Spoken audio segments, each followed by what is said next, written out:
यह दूसरा मौका है जब झारखंड में ईडी यानी प्रवर्तन निदेशालय की कार्रवाई में नोटों की गड्डी और बंडल निकल रहे हैं। पहले लोगों ने पूजा सिंघल के ठिकानों पर जब दबिश हुई थी तो 19 करोड़ रुपए से अधिक नगद मिलने की खबर पूरे देश भर में सुर्खियों में बनी हुई थी और कैसे नोट गिने जा रहे थे उसकी तस्वीर तमाम लोगों के मोबाइल फोन में चल रही थी। लेकिन अब तक की सबसे बड़ी कार्रवाई, आज की कार्रवाई को कह सकते हैं कि 40 करोड़ रुपए का आंकड़ा जो है वो पार कर चुका है। और यह आंकड़ा एक मंत्री के पीएस के नौकर के ठिकानों पर नोटों की गड्डी बरामद हुई है। पहले सुबह 7 बजे से ही ईडी की दबिश जो है वो बनी हुई है और लगातार नोट गिनने की मशीन जो है वो मंगाई गई है और लगातार नोटों की गिनती की जा रही। कई मशीन जो है वो खराब हो गई लेकिन नोट खत्म होने का नाम नहीं ले रही है।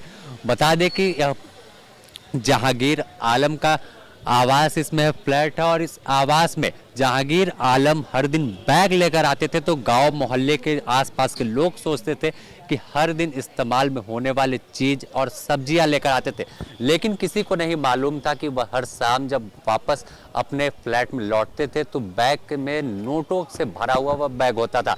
इस फ्लैट को आप देखिएगा तो काफी छोटा फ्लैट है और मोहल्ले को देखिए कि किस तरह से लोग भी जब इसकी जानकारी मिली कि 40 करोड़ रुपए से अधिक नगद बरामद हुए तो लोगों की आंखें फटी की फटी रह गई है और लोग सोचने लगे कि आखिर जहांगीर आलम तो एक पर्सनल मंत्री के पर्सनल सेक्रेटरी के यहाँ नौकर का काम करता था, तो उसके पास इतनी बड़ी रकम कहां से आ गई।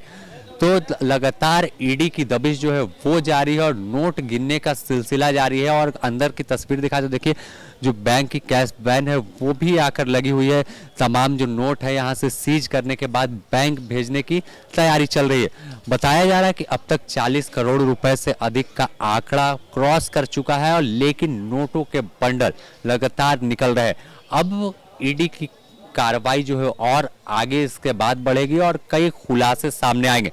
इसके अलावा अगर बात करें तो ग्रामीण विकास विभाग के जो मंत्री हैं आलमगीर आलम, उनके पर्सनल सेक्रेटरी संजीव के अलावा उसके नौकर जहांगीर आलम जिस ठिकाने पर अभी हम मौजूद है, इसके अलावा अन्य करीब 9 ठिकानों पर ईडी की दबिश जारी है और लगातार दस्तावेजों को खंगालने में लगी है।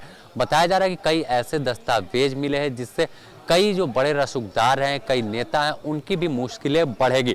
तो साफ है कि जहांगीर आलम का यह पैसा तो हो नहीं सकता उतने बड़े व कारोबारी या कुछ उनके पास सोर्स नहीं हुआ। एक नौकर का काम एक मंत्री के पर्सनल सेक्रेटरी के यहाँ करते थे, तो यह पैसे का लिंक जब सामने आएगा तो कई चीजें निकलकर सामने आएगी। हालांकि इस पूरे मामले पर जो है ग्रामीण विकास विभाग के मंत्री आलमगीर आलम ने पल्ला झाड़ा है और साफ तौर पर कहा है कि इन पैसों से उनका कोई लेन देन नहीं है, इसकी जानकारी भी उन्हें नहीं है। लेकिन जब ईडी की जांच आगे बढ़ेगी तो उसके बाद परत दर परत जो चीजें हैं वो निकलकर सामने आने वाली है। लेकिन थोड़ा इंतजार करना होगा कि आखिर इस पूरी जांच के बाद जब जैसे कि सूचना है कि जहांगीर आलम को भी ईडी गिरफ्तार करेगी तो उसके बाद इनसे जब पूछताछ का दरमियान कई चीजें सामने आएंगी तो उसके बाद आगे की कार्रवाई जो है वो ईडी के अधिकारी करेंगे। तो आने वाले 1 से 2 दिनों में कई बड़ी कार्रवाई ईडी की झारखंड में दिख सकती है और कई खुलासे होंगे। द न्यूज़ पोस्ट में फिलहाल इतना। अपने सहयोगी संतोष के साथ Sameer, the news post, Ranchi.